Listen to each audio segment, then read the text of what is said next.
আসসালামু আলাইকুম। সুপ্রিয় দর্শক শ্রোতা, আশা করি সবাই ভালো আছেন। আলহামদুলিল্লাহ আমরা অনেক ভালো আছি। আমরা এক ভাইয়ের সাথে একটু ইন্ট্রোডিউস হই, যে ভাইয়ের ইতিহাসটা শুনি, যে তার এই মাথা ব্যথার ইতিহাসটা, কতদিনের মাথা ব্যথা, এবং আমরা তাকে ট্রিটমেন্ট দিলাম। তার এই ইতিহাসটা শুনে আসলে কি হয়েছিল ভাই থেকে। হ্যাঁ ভাই, আপনার পরিচয় দিয়ে একটু বলেন। আসসালামু আলাইকুম। আমি জোরে বলেন। মোহাম্মদ তোফাজ্জল হোসেন। জি।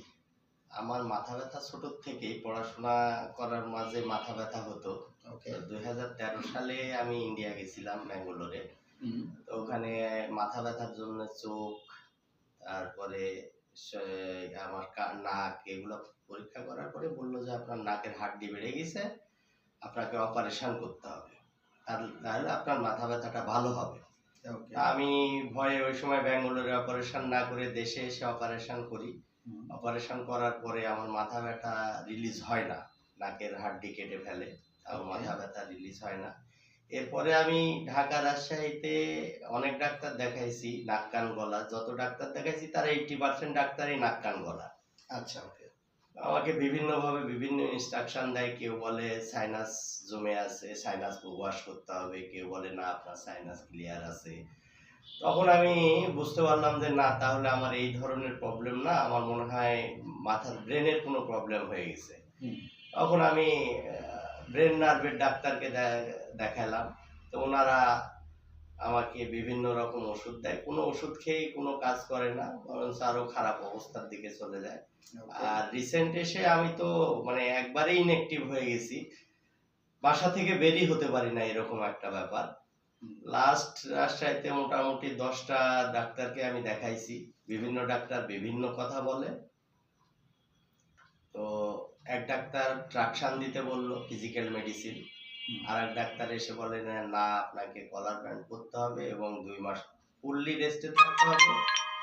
ঘাড়ে কোনো জার্কিং হওয়া যাবে না, ঘাড় নড়া যাবে না, শরীর নড়ানো যাবে না, ব্যায়াম করা যাবে না। তো ওই ডাক্তারের কথা শুনে আমার কেন জানি আরেকটা ডাক্তার দেখাতে ইচ্ছা হলো। উনিও একই কথা বললেন যে না, আপনাকে মুভ করা যাবে না, আপনাকে রেস্টে থাকতে হবে। আচ্ছা। তো আজকে আমার আব্বা খুব অসুস্থ, রাজশাহীতে আসলাম ওষুধ নিতে। ইমার্জেন্সি ছাড়া হয়তোবা ঘর থেকে বেরিয়ে হতাম না, ডাক্তাররা ভয় দেখাইছে। তো ওষুধটা নিতে এসে যে ভদ্রা পদ্মা আবাসিকের এখানে রিসার্চ ফিজিওথেরাপি আমার চোখে পড়লো। আর আমার এখানে চালকও থাকে, সে আল্লাহ আল্লাহ করে যদি একটা কিছু হতো এখানে, থেরাপি ডাক্তারের কথাও শুনছি। এই মানে অনুসন্ধান মন নিয়ে আমি ঢুকে পড়লাম। দিয়ে ভাইয়ের সঙ্গে দেখা হয়ে গেল।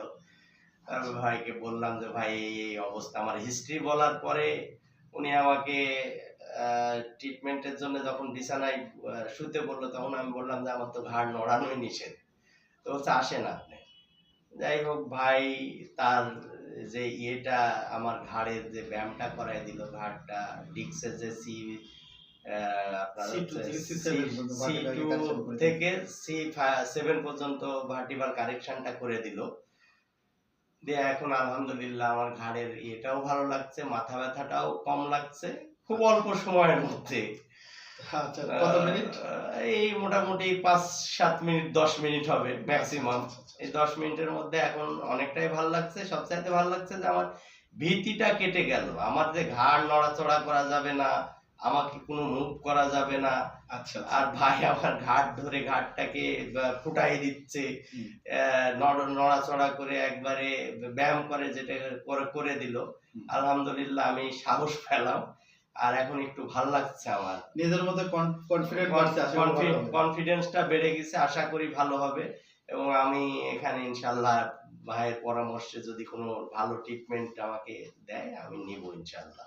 ওকে, থ্যাংক ইউ। আসলে ব্যাপারটা হলো, উনি যেহেতু তার মাথা ব্যথা নিয়ে ভুগছেন, আমরা যেটা অ্যাসেসমেন্ট করে দেখলাম, তার সার্ভিক্যালজেনিক হেডেকটা মেন তো তার মাথা ব্যথার জন্য দায়ী।